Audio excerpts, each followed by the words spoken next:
हम लोग पढ़ेंगे objective of management.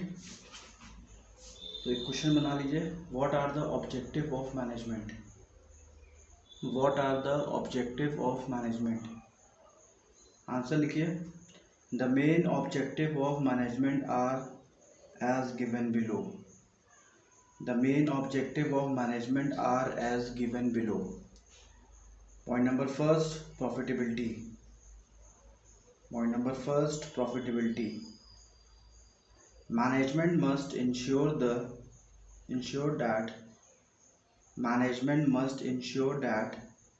the enterprise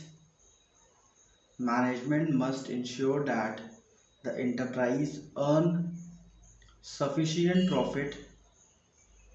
The management should ensure that the enterprise earn sufficient profit to meet its various need.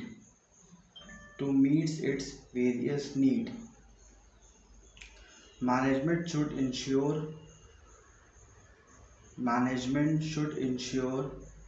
maximum output. Management should ensure maximum output at minimum possible cost.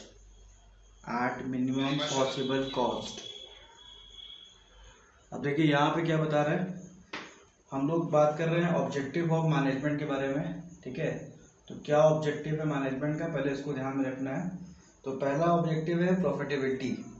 तो profitability का मतलब यहाँ पे क्या हो गया कि business, देखिए जब हम स्टार्टिंग में बिजनेस करते हैं तो सबसे पहले हमको ये इंश्योर करना होता है कि हमारे पास अच्छे कस्टमर्स आएँ, ज़्यादा से ज़्यादा कस्टमर आएँ। और उसके बाद हम इंश्योर करते हैं जो हमारे पास कस्टमर आ रहे हैं वो साथ ही साथ रिटेन भी करें।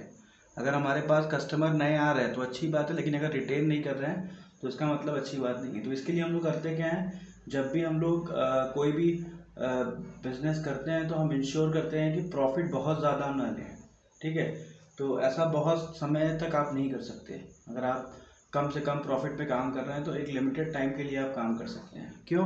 क्योंकि एक टाइम के बाद आपको प्रॉफिट चाहिए होता है। ठीक है, क्योंकि बिजनेस में बहुत सारे अप एंड डाउन्स आते हैं, बिजनेस एनवायरनमेंट हमें बहुत तरीके से इफेक्ट करता है। तो उस वजह से हमें अपने बिजनेस पे प्रॉफिट रखना होता है और ठीक ठाक प्रॉफिट रखना होता है कि ताकि हम सर्वाइव कर सकें। अगर 1-2 महीना हमारा बिजनेस नहीं भी चले तो हम सर्वाइव कर सकें। तो इसीलिए बिजनेस को हमेशा प्रॉफिट के बारे में सोचना चाहिए कि वो कितना प्रॉफिट ले कि जो हमारे कस्टमर्स हैं उनको भी तकलीफ़ ना हो, और साथ ही साथ जो हमारे लोग हैं, मतलब जो हम अपने एम्प्लॉयज़ को रखे हैं उनको हम सैलरी समय पे दे सकें, टाइम पे सैलरी पे कर सकें। ठीक है, और अपने ऑर्गेनाइजेशन को भी हम ग्रो करा सकें। तो बिना प्रॉफिटेबिलिटी के आप अपने बिजनेस को रन नहीं कर सकते। हाँ, शॉर्ट टर्म के लिए आप चाहो तो कम प्रॉफिट पे काम कर सकते हो, लेकिन लॉन्ग टर्म पे आप कम प्रॉफिट पे काम नहीं कर सकते। तो ये इम्पोर्टेंट है ऑब्जेक्टिव ऑफ मैनेजमेंट। मैनेजमेंट जो भी पॉलिसी बनाए ऐसा बनाए कि प्रॉफिट हो। अगर प्रॉफिट नहीं हो रहा है तो बिजनेस हमारा आगे नहीं चलेगा।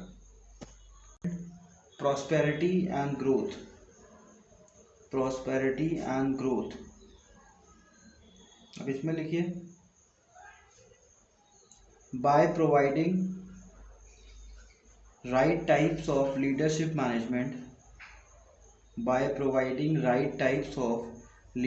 Management, a business can ensure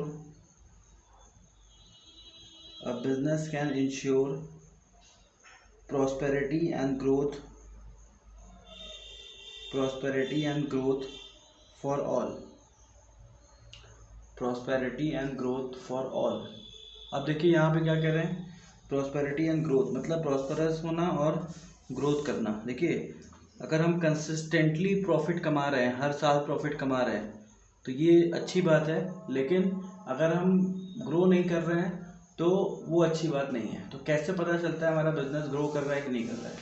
जैसे एग्जांपल लेते हैं, हमने साल भर का अपना ट्रांजैक्शन देखा, साल भर में जो हमारा इनकम आया वो आया 1 करोड़ रुपए। ठीक है, और अगले साल भी हमारा इनकम 1 करोड़ आया, तो और उसके अगले साल भी 1 करोड़ आया। तो ये एक कंसिस्टेंट इनकम है, लेकिन ये ग्रोथ वाली इनकम नहीं है। ग्रोथ का मतलब क्या होता है कि जितना एटलीस्ट इन्फ्लेशन जा रहा है, महंगाई जितनी आ रही है, उस हिसाब से आपका इनकम भी ग्रो करना चाहिए। अगर 10% का इन्फ्लेशन आ रहा है तो एटलीस्ट 8% से 12% का ग्रोथ आपका होना चाहिए, ठीक है, तभी माना जाएगा आपका बिजनेस ग्रो कर रहा है। नहीं तो माना जाएगा कि आपका बिजनेस धीरे धीरे डिक्लाइन कर रहा है। क्योंकि इन्फ्लेशन क्या होता है, जो महंगाई आती है तो उसमें आपके पैसे की वैल्यू कम होती चली जाती है, हर साल पैसे की वैल्यू कम होती चली जाती है। तो अगर आपका बिजनेस ग्रो नहीं कर रहा है, ठीक है, तो आपका बिजनेस बहुत लंबे समय तक सर्वाइव नहीं करेगा, ठीक है। तो इसीलिए आप देखोगे जितनी भी फर्म्स होती हैं वो हर साल का ग्रोथ चेक करती हैं कि पिछले साल अगर हमारा 1 करोड़ का अगर प्रॉफिट हुआ था तो इस साल हमारा कम से कम प्रॉफिट 1 करोड़ 10 लाख का होना चाहिए, तब हम इन्फ्लेशन के बराबर चल रहे हैं, ठीक है। और ग्रोथ चाहिए तो कम से कम 1 करोड़ 15 लाख का प्रॉफिट होना चाहिए, ठीक है। तो ये सब चीज़ें हैं जो आपको ग्रोथ देखने में, डिसाइड करने में आपकी हेल्प करती हैं, ठीक है। तो बिजनेस में अगर ग्रोथ नहीं है तो बिजनेस बहुत लंबे समय तक नहीं चलेगा। आप कुछ समय तक काम करोगे लेकिन फिर धीरे धीरे वो जो 1 करोड़ है वो धीरे धीरे कम होता चला जाएगा, ठीक है।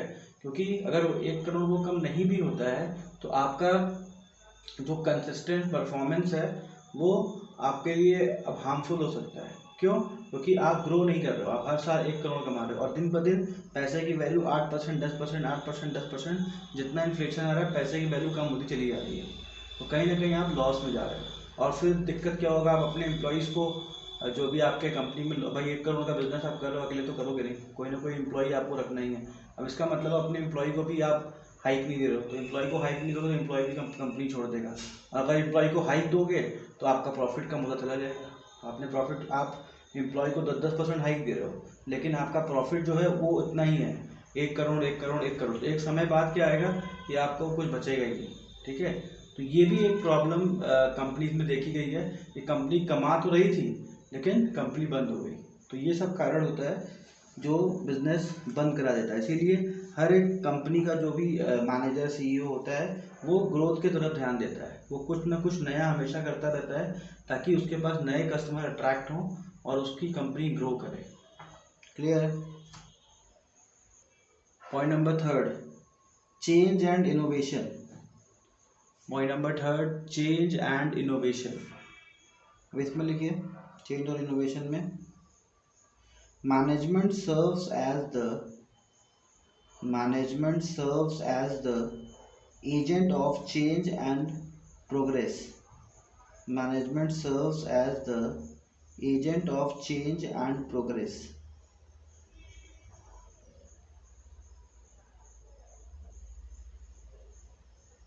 Management should aim at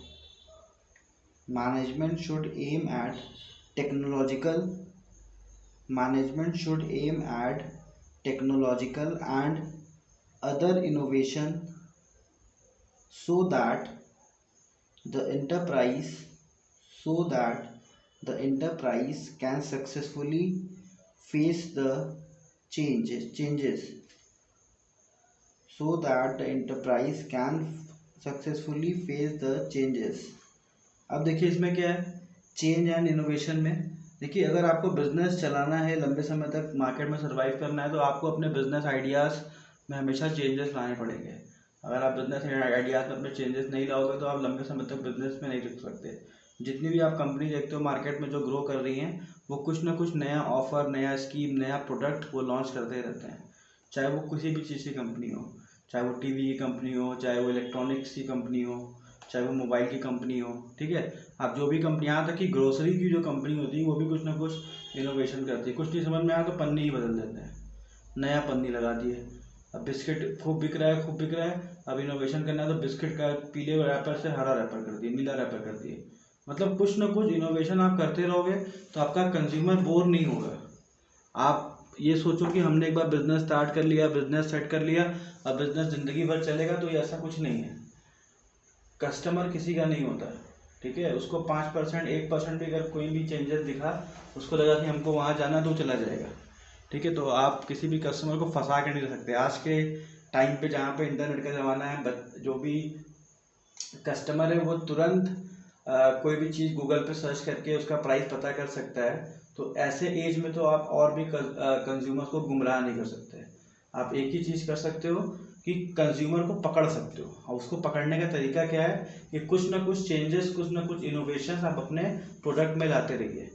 उससे क्या होगा, कंज्यूमर आपके संग इंगेज रहेगा और कुछ ना कुछ आपका खरीदता रहेगा और आपका बिजनेस भी चलता रहेगा। वो टाइम चला गया जब हम एक जैसा बिजनेस स्टार्ट करते थे और ज़िंदगी भर वही बिजनेस करते रहते थे और हमको लगता था कि हमारा कंज्यूमर तो केवल हमारे पास ही है, वो कभी भी कहीं और नहीं जाएगा। ऐसा कुछ नहीं होता। अब कंज्यूमर किसी के नहीं है और किसी के नहीं है, सिंपल सी बात है, आप भी किसी के कैसे होंगे। वो कंज्यूमर भी कहीं गलत नहीं है भाई। कंज्यूमर को अपना मेहनत का पैसा खर्च करना है, वो क्यों आपके पीछे परेशान रहेगा, ठीक है। उसको जहाँ पे अच्छा प्राइस में अच्छा सामान मिलेगा वो वहाँ से खरीद लेगा।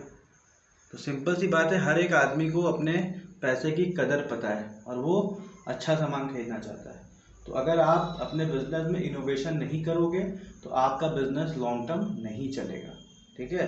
अगर बिजनेस लॉन्ग टर्म चलाना है तो कुछ ना कुछ चेंजेस, कुछ ना कुछ इनोवेशन करते रहिए, तभी जो आपके कंज्यूमर है वो रिटेन करेंगे। ये हो गया पॉइंट नंबर 3। अब आते हैं point number 4, development of people. Development of people are, अब इसमें लिख लीजिए डेवलपमेंट ऑफ पीपल में, people are more important than things. People are more important than things. Management should mobilize the best talent. Management should mobilize the best talent. It will create and maintain the environment. It will create and maintain the environment to develop the people. It will create and maintain an environment to develop the people. अब देखिए development of people का मतलब यहाँ पे क्या हुआ। Development of people का मतलब यहाँ पे होता है एम्प्लॉइज से। तो सबसे बड़ा प्रॉब्लम जो आज के मॉडर्न मैनेजमेंट में है वो है एम्प्लॉइज़ का। देखिए अब एम्प्लॉइज़ उस जमाने के एम्प्लॉइज़ नहीं रहे जब हमारे एम्प्लॉइज़ मजबूर हुआ करते थे, उनके पास नौकरी नहीं हुआ करती थी और वो आपके टुकड़ों पे रहते थे। अब ऐसा कुछ नहीं है। अब जितने भी हमारे एम्प्लॉइज़ हैं वो इंडिपेंडेंट है, वो पहले से ही घर से मजबूत हैं, उनके पास पैसे की कोई दिक्कत नहीं है, बस वो थोड़ा सा अपने आप को इंगेज करने के लिए काम कर रहा है, ठीक है। तो अब आप उनसे ज़बरदस्ती काम नहीं करा सकते। लेकिन आज के जो पुराने मैनेजर्स हैं वो अभी भी सोचते हैं कि हम एम्प्लॉय के ऊपर प्रेशर बना के, उसको डरा के धमका के काम करा लेंगे। तो ऐसा अब नहीं है, ठीक है। छोटे शहरों में आपको ऐसा मिलेगा लेकिन बड़े शहरों में ऐसा आपको नहीं मिलेगा। इसीलिए बड़े शहरों में जो पुराने मैनेजर्स हैं वो सक्सेसफुल नहीं हो पाते, उनको अपना रिटायरमेंट लेना पड़ता है, ठीक है। आज का टाइम क्या है कि आपको एम्प्लॉयज़ के संग लग के काम करवाना पड़ेगा। एम्प्लॉय को फील नहीं कराना पड़ेगा कि वो एम्प्लॉय हो, आपको एम्प्लॉय को फील कराना पड़ेगा कि आप कंपनी के मालिक हो, तभी वो आपके संग मिल के काम करेगा। आप अगर एम्प्लॉय को नौकर फील करा रहे हो तो आप समझ लो उसके पास बड़े शहरों में बहुत ऑप्शंस हैं, वो दूसरे दिन स्विच कर जाएगा और आप बैठे रह जाएंगे। तो आज के पढ़े लिखे दौर में और इतने एडवांस माहौल में अब एम्प्लॉयज़ जो भी हैं वो तभी काम करेंगे जब वो खुद से चाहेंगे, ठीक है। इंडिया में तो अभी ये प्रॉब्लम थोड़ी मोड़ी चल रही है, लेकिन बड़े शहरों में ये प्रॉब्लम खत्म हो चुकी है। बड़े कंट्रीज़ में, जैसे अब यूएस में कोई एम्प्लॉई है, अगर आप उसको नहीं रखोगे काम पे कोई दिक्कत नहीं है, उसके हिसाब से काम नहीं करोगे वो नहीं काम करेगा, वो उसको बेरोजगारी भत्ता सरकार देगी, ठीक है। इसको हम लोग बोलते हैं अनएम्प्लॉयड वेजेस सरकार देती है अपने पास से। तो अगर इंडिया में भी ऐसा लॉ पास हो गया तो और बड़ी प्रॉब्लम हो जाएगी। लेकिन अभी भी बहुत सारे ऐसे एम्प्लॉयज़ हैं जो अपने आप को इंगेज करने के लिए काम करते हैं, ठीक है। अभी कंट्री इतनी रिच नहीं हुई लेकिन फिर भी बड़े शहरों में आपको ये दिखना शुरू हो जाएगा। आप एम्प्लॉयज़ को कभी भी फोर्स करके काम नहीं करा सकते। आप ऐसा इन्वायरमेंट बनाइए कि एम्प्लॉई एज अ ओनर काम करे। जैसे आप गूगल में कोई काम कर रहा है, कोई फेसबुक में काम कर रहा है, तो वो उसका ड्रीम होता है कि हम गूगल और फेसबुक में काम करें। क्यों? क्योंकि वहाँ का वर्किंग इन्वायरमेंट इतना अच्छा है कि लोग वहाँ छोड़ के जाना नहीं चाहते। तो आप भी अपने कंपनी को गूगल और फेसबुक जैसा बनाने की कोशिश तो कर ही सकते हैं, ठीक है। हम मान रहे हैं उतना फंड नहीं, आप उतनी सैलरी नहीं दे सकते, लेकिन जितनी सैलरी दे सकते हैं कम से कम तमीज़ से बात तो कर सकते हैं अपने एम्प्लॉय से। तो अगर ये सब चीज़ें आप करते हैं तो ऑटोमेटिक आपका एम्प्लॉय कभी भी आपको छोड़ के नहीं जाएगा। और अगर आप डेवलपमेंट ऑफ पीपल पे काम करने लगे, अगर आप इस चीज़ पे काम करने लगे, एम्प्लॉयज़ पे काम करने लगे, तो ऑटोमेटिक आपका बिजनेस ग्रो करेगा। क्यों? क्योंकि जब आप कंपनी चलाते हो तो आप अकेले से कुछ नहीं कर सकते, आपको सारे कंपनी के ग्रुप के साथ काम करना होता है। तो ग्रुप अगर आपका खुश नहीं है तो आप कैसे सक्सेसफुल होगे, ठीक है। एक छोटी सी दुकान चलाना और एक बड़ी सी कंपनी चलाना उसमें डिफरेंट होता है, ठीक है। जब आप बड़ा सा कंपनी चलाते हो तो उसमें ग्रुप ऑफ पीपल्स होते हैं, तो ग्रुप ऑफ पीपल को मोटिवेट करना, उनको अच्छा फील कराना आपकी जिम्मेदारी होती है, नहीं तो कंपनी कभी भी कोलैप्स कर जाएगी, कंपनी बंद हो जाएगी। ठीक है, तो आप देखोगे बहुत सारी पुरानी कंपनी इसीलिए बंद होती जाती हैं, क्योंकि वो अपने एम्प्लॉयज़ को मैनेज नहीं कर पाते। तो इसके लिए एक अलग से पढ़ाई होती है जिसको हम लोग बोलते हैं HR मैनेजमेंट। उसमें अलग से पूरा सिखाया जाता है कि पूरा एक अलग से डिसिप्लिन बना दिया गया है कि सारे एम्प्लॉय को किस तरीके से मैनेज किया जाए। नेक्स्ट पॉइंट लिखिए, point number 5, rightful decision making. Point number 5, rightful decision making. अब इसमें लिखिए, decision making is an essential part of management. Decision making is an essential part of management, and manager take decision at every steps of the business. Decision making is an essential part of management, and a manager take decision at every steps of the business. The quality of decision often determine the future of the enterprise. The quality of decision often determines the future of the enterprise. अब देखिए यहाँ पे क्या है, rightful decision making का मतलब क्या होता है कि जब भी आप कोई डिसीजन लीजिए तो लॉन्ग टर्म डिसीजन लीजिए, शॉर्ट टर्म डिसीजन मत लीजिए। हम लोग करते क्या है, शॉर्ट टर्म प्रॉफिट के लिए शॉर्ट टर्म डिसीजन ले लेते हैं और हम फिर सोचते हैं कि हमारी कंपनी लंबे समय तक काम करेगी। ऐसा कुछ नहीं है। अगर आप short term decision short term profit के लिए ले रहे हैं तो आप कंपनी को बहुत लंबे समय तक आप रन नहीं करा पाओगे। हमेशा राइटफुल डिसीजन लीजिए, ऐसे डिसीजन लीजिए जो आपका फ्यूचर में भी आपको पछताना ना पड़े कि हाँ हमने ये डिसीजन क्यों ले लिया था। ठीक है, तो डिसीजन बहुत सोच समझ से कंपनीज को लेना चाहिए, चाहे वो एम्प्लॉयज़ को रखने का हो, चाहे वो एम्प्लॉयज़ को निकालने का हो। ठीक है, चाहे वो कस्टमर को रिटेन करने का हो, चाहे वो कस्टमर को गुड्स पहुंचाने का हो, गुड्स बनाने का हो। तो जो कंपनी बहुत सोच समझ के राइटफुल डिसीजन मेकिंग करती है वो लंबे समय तक आपको मार्केट में दिखाई देगी। तो राइटफुल डिसीजन बहुत इंपॉर्टेंट होता है। कभी कभी होता है क्या है, हम लोग शॉर्ट टर्म फायदे के लिए कुछ कंपनी में ऐसे डिसीजन ले लेते हैं जो एथिकल नहीं होता, जो कि सही नहीं है, लेकिन फिर भी हम डिसीजन ले लेते हैं कि चलो अभी शॉर्ट टर्म में इसको कर लेते हैं। लेकिन नहीं, ऐसा नहीं करना चाहिए, हमेशा लॉन्ग टर्म देखना चाहिए, क्योंकि लॉन्ग टर्म में आप देखते हो तो आपके डिसीजन कभी गलत नहीं होते, गलतियों के चांसेस बहुत कम हो जाते हैं। लेकिन आप शॉर्ट टर्म डिसीजन देखते हो तो यहाँ पे गलतियों के चांसेस हमेशा ज़्यादा रहते हैं। तो बिजनेस लंबे समय तक चलाना है तो राइटफुल डिसीजन लेने हैं ताकि आपके बिजनेस में आगे आपको लॉस ना हो। उसके बाद पॉइंट नंबर 6 लिखिए, improving image. Good management always attempt to build and maintain a sound image for the organization. Good management always attempt to build and maintain a sound image of the organization.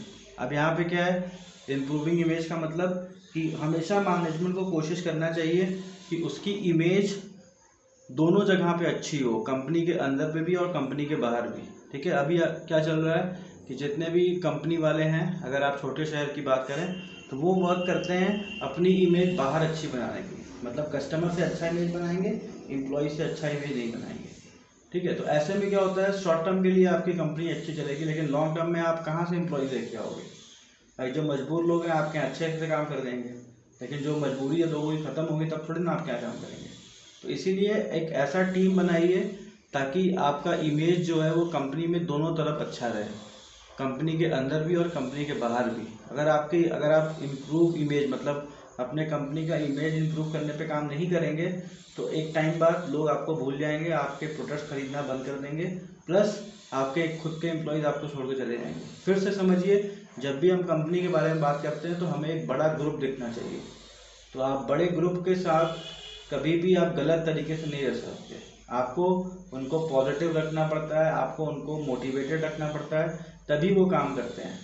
आप केवल अपना खुद motivated हो, आपका group motivated नहीं हो तो आप कैसे कंपनी रन करोगे? आपको इस तरीके से काम करना है कि आप भी मोटिवेटेड रहो और आपके एम्प्लॉयज़ भी मोटिवेटेड रहें। इसीलिए आप बड़ी बड़ी कंपनीज क्या करती हैं, हर महीने हर 1-2 महीने के अंदर वो मोटिवेशनल कुछ कराती रहती हैं, कुछ स्कीम्स लाती रहती हैं ताकि एम्प्लॉयज़ मोटिवेट रहें और उन्हीं के कंपनी में लगे रहें। ठीक है, तो एम्प्लॉय रिटेंशन, जिस कंपनी में एम्प्लॉय रिटेंशन होता है, एम्प्लॉय छोड़ के नहीं जाता, वो कंपनी लंबे समय तक टिकती है। लास्ट पॉइंट लिखिए, quality goods at a fair price. Quality goods at a fair price. Answer इसके अंदर लिखिए, management aim at providing products of better quality at a reasonable price. Management aim at providing products of better quality at a reasonable price. तो देखिए यहाँ पे क्या बता रहा है कि हर एक मैनेजमेंट को सोचना चाहिए जो भी प्रोडक्ट वो ऑफर कर रहा है कंज्यूमर को वो रीजनेबल प्राइस पे दे। देखिए फिर से मैंने आपको बताया कि आजकल सब कुछ आपको इंटरनेट पे मिल जाता है, ठीक है। आप भले ही खरीदो चाहे मत खरीदो, लेकिन आप प्राइस पता कर सकते हो, आप नेगोशिएट कर सकते हो, कम ज़्यादा करा सकते हो, ठीक है। तो इसीलिए कभी भी किसी कंज्यूमर को ये सोच के सामान मत बेचिए कि उसको पता नहीं चलेगा। उसको तो पता चल ही जाएगा, आज नहीं कुछ समय बाद पता चल जाएगा, और जब कुछ देर समय बाद पता चलेगा तो आपका इमेज खराब हो जाएगा। तो हमेशा अच्छे क्वालिटी का प्रोडक्ट अच्छे प्राइस पे बेचिए, फेयर प्राइस पे। हम नहीं कह रहे हैं कि एकदम लॉस में बेच दीजिए, मतलब एकदम दाम का दाम दे दीजिए। फेयर प्रॉफिट हर एक कंपनी का होता है, 5% 10% का, वो लीजिए। आप कंज्यूमर को बता भी दोगे तो कंज्यूमर बुरा नहीं मानेगा, वो भी जानता है कि भाई सामने वाला बैठा है तो बिजनेस कर रहा है तो कुछ ना कुछ प्रॉफिट तो कमाएगा, ठीक है। लेकिन आप प्रॉफिट ले रहे हो 50% 100%, तब यहाँ पे आप फिर दिक्कत करते हो, क्योंकि और भी लोग मार्केट में बैठे हैं जो कम प्रॉफिट पे काम कर सकते हैं। कल को आपका कंज्यूमर जब वहाँ पहुँचेगा तो आप जितना इमेज बना के रखे हो सब एक दिन में ख़त्म हो जाएगा। तो ये प्रॉब्लम कंपनीज फेस करती हैं और अपने गुडविल को मार्केट में ख़राब कर लेती हैं। तो ऑब्जेक्टिव ऑफ मैनेजमेंट में हमने देखा कि कोई भी मैनेजमेंट क्या ध्यान रखता है अगर उसको प्रॉपर तरीके से कंपनी चलानी। तो ये जो हम लोग ने 6 to 7 पॉइंट लिखे हैं, 6 पॉइंट, ये सारा कुछ हमारा ऑब्जेक्टिव है मैनेजमेंट का। तो ये एग्जाम में पूछता है, नहीं तो इसका एक आध पॉइंट निकाल के आपसे क्वेश्चन पूछ लेगा। तो हर एक पॉइंट पे आपको ध्यान से पढ़ना है। Explain the characteristics of management. Explain the characteristics of management. Explain the characteristics of management.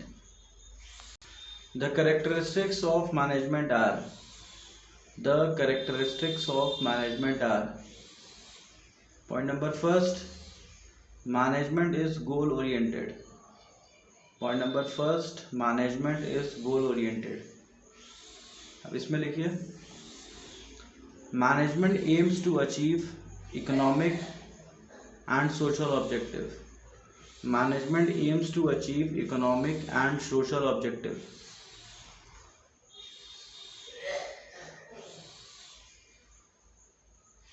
Effective management is always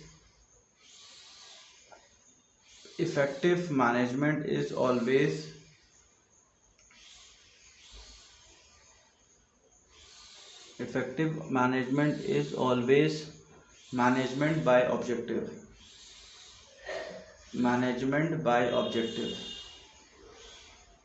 अब देखिए यहाँ पे क्या बता रहा है, गोल ओरिएंटेड। कोई भी मैनेजमेंट अगर आपको रन करना है तो उसका कुछ ना कुछ गोल होता है, ठीक है। बिना गोल के कोई मैनेजमेंट होता ही नहीं है, ठीक है। तो हमेशा जो गोल होना चाहिए वो पॉजिटिव होना चाहिए, और एक गोल जरूर होना चाहिए, नहीं तो आप कंपनी रन कैसे करोगे।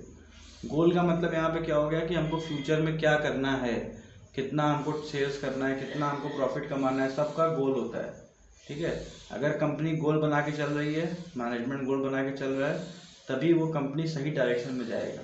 नहीं तो कुछ भी कंपनी करेगी, कुछ भी एक्शन लेगी, उसका कुछ भी रिजल्ट नहीं आएगा, ठीक है। तो हमारा कैरेक्टरिस्टिक हो गया मैनेजमेंट इज गोल ओरिएंटेड। अब सेकंड पॉइंट लिखिए, management is universal. Point number second, management is universal. इसमें लिखिए,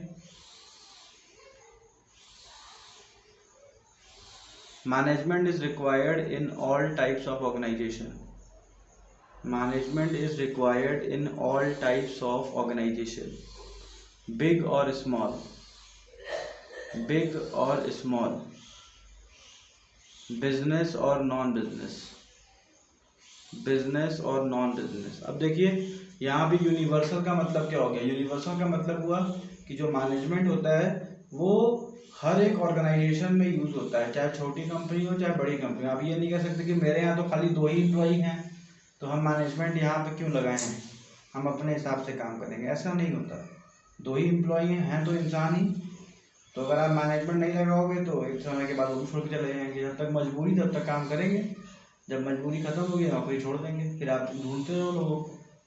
अगर आपको भाई आप सोचे हो कि बिजनेस करना है तो आपको मैनेजमेंट यूज़ करना पड़ेगा, ठीक है। अगर आप मैनेजमेंट यूज़ नहीं कर रहे हो, लोगों को मैनेज नहीं कर पा रहे हो, तो आप कंपनी नहीं चला सकते। आप नौकरी ढूंढ लीजिए अपने लिए, आप कंपनी मत चलाइए, क्योंकि आप अपना भी लाइफ ख़राब कर रहे हैं, जो लोग आपके यहाँ काम कर रहे हैं उनका भी लाइफ ख़राब कर रहे हैं। तो इसीलिए मैनेजमेंट इज़ यूनिवर्सल बोला गया है कि ऑर्गेनाइजेशन छोटा हो चाहे बड़ा हो, सब जगह मैनेजमेंट यूज़ होता है। आपको ये बोले कि साहब हमारा तो प्रॉफिट वाला बिजनेस ही नहीं है, हम तो चैरिटी चलाते हैं, तो चैरिटेबल ऑर्गेनाइजेशन में तब भी आपको मैनेजमेंट यूज़ करना पड़ेगा। लोग हैं ना, जब आप लोगों से डील करते हो तो आपको मैनेजमेंट यूज़ करना ही पड़ेगा। वहाँ पे आप बिना मैनेजमेंट के आप कर ही नहीं पाओगे काम कोई, ठीक है। लोग आपसे खुश ही नहीं रहेंगे, लोग खुश नहीं रहेंगे तो काम ही नहीं करेंगे, आपका केवल नुकसान होगा। हमको लगता है एम्प्लॉय आया है उससे कितना काम करा लें, ठीक है, अच्छी बात है, ये सोच बहुत अच्छी है, लेकिन इसके संग एक चीज़ और डालिए कि कितना काम करा लें और वो खुशी खुशी काम करके चला जाए, क्योंकि कल उसको फिर से आना है ना, ऐसा तो नहीं आज आखिरी दिन आया है वो।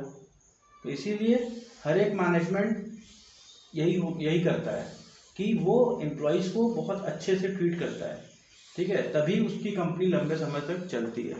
तो मैनेजमेंट इज़ यूनिवर्सल, यही बोला जा रहा है कि कंपनी छोटी हो चाहे बड़ी हो, चाहे प्रॉफिटेबल हो चाहे नॉन प्रॉफिटेबल हो, आपको मैनेजमेंट यूज़ करना पड़ेगा। अगर आप मैनेजमेंट यूज़ नहीं कर पा रहे हो तो मतलब आप कंपनी नहीं चला पाओगे, लोग आपसे दुखी हैं, लोग आपसे परेशान हैं, तो मतलब आपकी कंपनी लंबे समय तक सर्वाइव नहीं करेगी, एक टाइम के बाद तो बंद हो ही जाएगी। अब चलते हैं next, management as a group activity. Management as a group activity, अब इसमें लिखिए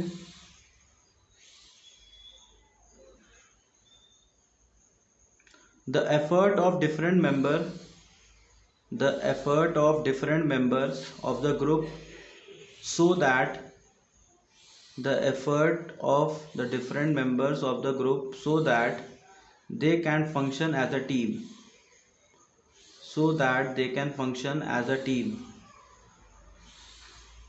the effort should be utilized in an optimum way.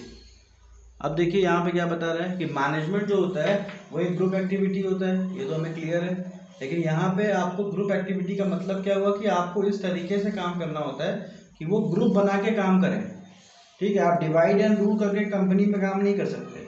आप सोचो कि हम डिवाइड एंड रूल करें, इनके ऊपर शासन करें, इनको इनसे लड़वाएं, इनको इनसे लड़वाएं, तो आप चला चुके कंपनी। तो इससे अच्छा आप पॉलिटिक्स में चले जाइए, ठीक है। डिवाइड एंड रूल कंपनी में नहीं चलता है। कंपनी में आपको सबको साथ में लेके काम करवाना होता है।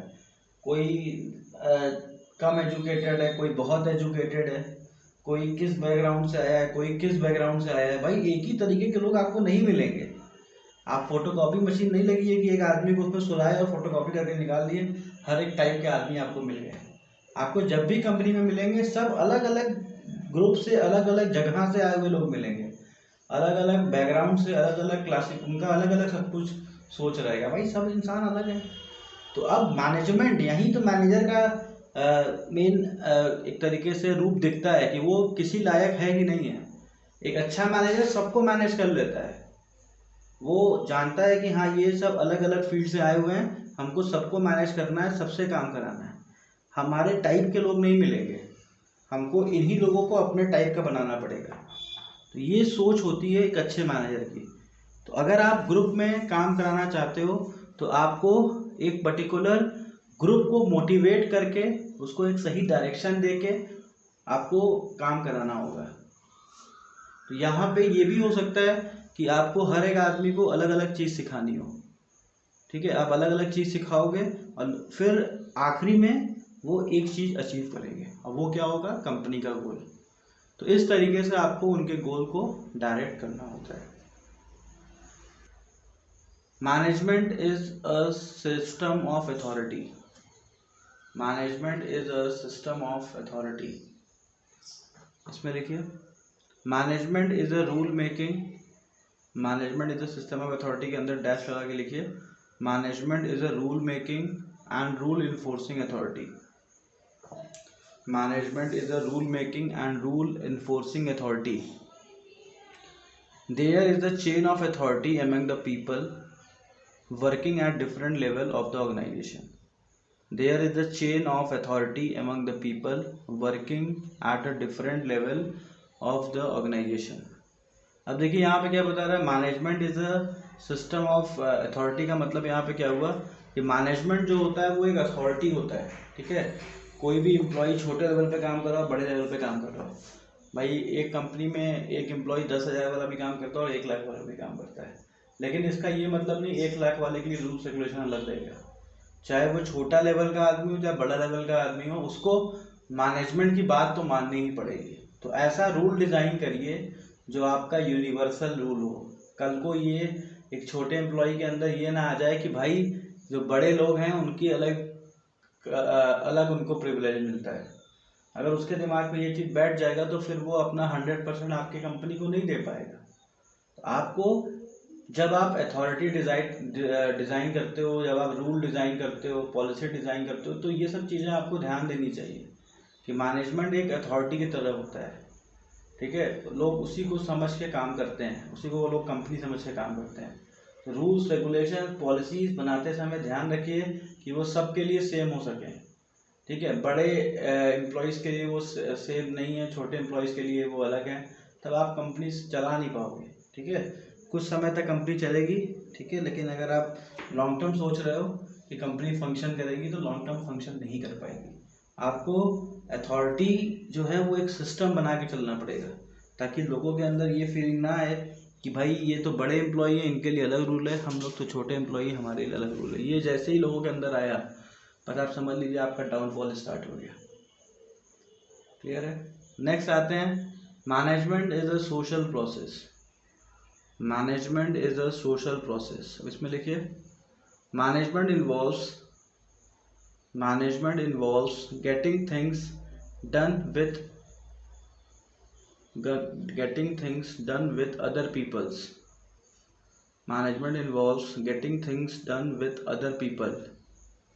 In order to achieve the desired result, a manager has to direct, regulate, and coordinate the effort of human being. The manager has to direct, regulate, and coordinate the effort of human being. अब देखिए यहाँ पे क्या बता रहे हैं, management को as a social process बोलते हैं। सोशल प्रोसेस क्यों बोलते हैं? क्योंकि सोसाइटी के लोग ही आके उसमें काम करते हैं। तो आप उनके अगेंस्ट में चलोगे तो मतलब आप सोसाइटी के अगेंस्ट में चल रहे हो, और सोसाइटी के अगेंस्ट में चलना और सोसाइटी में काम करना, सोसाइटी से कमाना, दोनों पॉसिबल तो है नहीं। सोसाइटी से अगेंस्ट में चलो और आप सोचो कि आप सोसाइटी के अगेंस्ट में भी चल रहे हो और सोसाइटी से पैसा भी कमा लें, तो ऐसा पॉसिबल नहीं है। तो आपको जब भी मैनेजमेंट मतलब जब भी आप अपना मैनेजमेंट यूज़ कर रहे हो लोगों को मैनेज करने के लिए, तो आपको ध्यान देना होता है कि मैनेजमेंट एक सोशल प्रोसेस है। आप बहुत ज़्यादा हीरो बन के आप कंपनी नहीं चला सकते कि आप कंपनी के मालिक हो तो आप अपने आप को हीरो प्रिटेंड कर रहे हो, जो आप कहोगे वही लोग करेंगे, ऐसा नहीं है। पहले ऐसा हुआ करता था लेकिन अब ऐसा नहीं है। अब आपको लोगों को अपने साथ लेके चलना होता है। तो जब तक आप लोगों से सोशलाइज नहीं होगे, लोगों के फीलिंग को नहीं समझोगे, लोगों के बातों को नहीं समझोगे, तब तक आप कंपनी नहीं चला पाओगे। क्योंकि आपको अगर 100% उनका लेना है, आप उनका चाहते हो जो एफर्ट है वो 100% आपको मिले, ठीक है। तो इसका सिंपल सा मतलब है वो आपको उनके संग 100% रहना पड़ेगा, ठीक है। आप जितना ट्रांसपेरेंसी रखोगे उतना ज़्यादा ही आपकी कंपनी अच्छी चल सकती है। अब ट्रांसपेरेंसी का ये मतलब नहीं जाके आप बता दो कितना आप प्रॉफिट कमा रहे हो। ट्रांसपेरेंसी का मतलब है रूल्स एंड रेगुलेशन से लेके कि आपके रूल्स एंड रेगुलेशन ट्रांसपेरेंट रहें, सबके लिए सेम रहें, ठीक है। आप पॉलिटिक्स मत करो लोगों के साथ। कभी कभी होता है कि मैनेजमेंट ही पॉलिटिक्स करता रहता है, अब लोग क्या पॉलिटिक्स करेंगे? जब मैनेजमेंट ही पॉलिटिक्स कर रहा है तो कंपनी चलेगी कैसे? तो ये सब मत करिए। कंपनी चलाने के लिए आप प्रॉफिट कमाने के लिए बैठे हुए हैं, लोगों को परेशान करना आपका ऑब्जेक्टिव नहीं है। अपने ऑब्जेक्टिव को पहचानिए कि आप एक मैनेजर हैं और आप कंपनी को चलाने के लिए आए हैं, लोगों को परेशान करने के लिए नहीं आए हैं। तो कंपनी को आगे बढ़ाना है तो ये सोच के कंपनी को आगे बढ़ाइए, ठीक है। लोगों को साथ में लेके चलिए, सोशल प्रोसेस समझिए, तभी लोग आपके साथ चलेंगे, तभी आपकी कंपनी आगे बढ़ेगी। नेक्स्ट आते हैं, management is a dynamic function. सबके 6-6 पॉइंट लिखवा देते हैं, एग्जाम में तो 5 ही पॉइंट आना है। Management is a dynamic function, इसमें लिख लीजिए, management is performed continuously, management is performed continuously so as to mold the management is performed continuously so as to mold MOULD so as to mold the policies and practices of the organization according to change in its environment अब देखिए यहाँ पे क्या है, management is a dynamic function. Dynamic function का मतलब क्या होता है कि कीप्स ऑन चेंजिंग, ठीक है, और चलते रहना। डायनामिक का मतलब अगर आप एक ही काम बार बार कर रहे हो, तो अगर आपको एक ही काम बार बार करना है, ठीक है, तो ये थोड़ा सा टफ हो जाता है, और कंपनी में वही काम होता है डेली का डेली। तो अब आप उस काम को कितना क्रिएटिव, कितना इंटरेस्टिंग बना रहे हैं अपने एम्प्लॉयज़ के लिए, ये भी बड़ा इंपॉर्टेंट है। भाई आपको रखा किस लिए गया है, आप मैनेजर हो, रखा किस लिए गया है, ताकि आपके एम्प्लॉयज़ अच्छे से काम करें। भाई एम्प्लॉयज़ तो इंसान है, उनसे बोल दो तो अपने से काम करेंगे, लेकिन आपको रखा क्यों गया है, ताकि आप काम को इंटरेस्टिंग बनाएं और एम्प्लॉयज़ को स्ट्रेस ना हो। अगर एम्प्लॉयज़ को स्ट्रेस बार बार हो रहा है काम का, तो कितना दिन आप क्या काम करेगा स्ट्रेस लेके, ठीक है। कुछ दिन काम करेगा, दूसरी कंपनी में नौकरी ढूंढता रहेगा, जैसे ही नौकरी मिली चला गया, आप तो बैठे रह जाओगे। आपको लगेगा चलो हम दूसरा एम्प्लॉय मिल जाएगा, फिर नया एम्प्लॉय आएगा, फिर उसको काम सिखाइए, फिर नया एम्प्लॉय आएगा, फिर उसको काम सिखाइए। आपका जीवन काम सिखाते सिखाते ही बीतेगा, आप ग्रो कब करोगे, ठीक है। तो इसीलिए एम्प्लॉय चेंज करना कोई ऑप्शन नहीं होता, निकाल दो उस एम्प्लॉय को, ये कोई ऑप्शन नहीं होता। आपको जो एम्प्लॉयज आपके यहाँ है उसको रिटेन करने की कोशिश करिए, तब तो आपको टाइम मिलेगा ग्रोथ के बारे में सोचने के लिए। नहीं जो हर बार नया एम्प्लॉय आ रहा है, हर बार उसको आप काम सिखा रहे हो, फिर छोड़ के चला जा रहा है, फिर दूसरा एम्प्लॉय आ रहा है, फिर उसको काम सिखा रहे हो, फिर छोड़ के चला जा रहा है, तो आप डायनामिक फंक्शन कर कहाँ पा रहे हो। डायनामिक फंक्शन में क्या है, एक ही एम्प्लॉय से पूरी तरीके से काम करवाते रहिए, तो उसको किसी तरीके से रिटेन करिए, तभी तो आप ग्रोथ के बारे में सोचोगे, तभी तो आप नए स्ट्रैटेजीज बनाओगे। नहीं तो नई स्ट्रैटेजी बनेगी कैसे, पूरे दिन तो आप नए एम्प्लॉयज़ को सिखा रहे हो, आपने एक स्कूल खोल रखा है खाली एम्प्लॉय को सिखाने का, आप ग्रो कहाँ कर रहे हो। तो इसीलिए अगर जो अच्छी ऑर्गेनाइजेशन होती है वो एम्प्लॉयज़ को निकालती नहीं है, वो एम्प्लॉयज़ को ट्रेन करके अपने यहाँ एम्प्लॉयज़ को रिटेन करने की कोशिश करती है कि ये हम इनको ट्रेन करके रखिए, ये हमारे यहाँ आए हैं, अब इनको छोड़ना नहीं है, इनसे काम करवाना है, इतना पैसा हमारा ट्रेनिंग में लग गया है, अब ये हमारे यहाँ सैलरी लेते रहे, काम करते रहे, इनको जब जो दिक्कत हो रही है उनको ट्रेनिंग देके इनको सही कर दीजिए। तो बड़ी कंपनी की ये सोच होती है, इसीलिए लोग बड़ी कंपनी में काम करना पसंद करते हैं। तो ये हो गया आपका management as a dynamic function.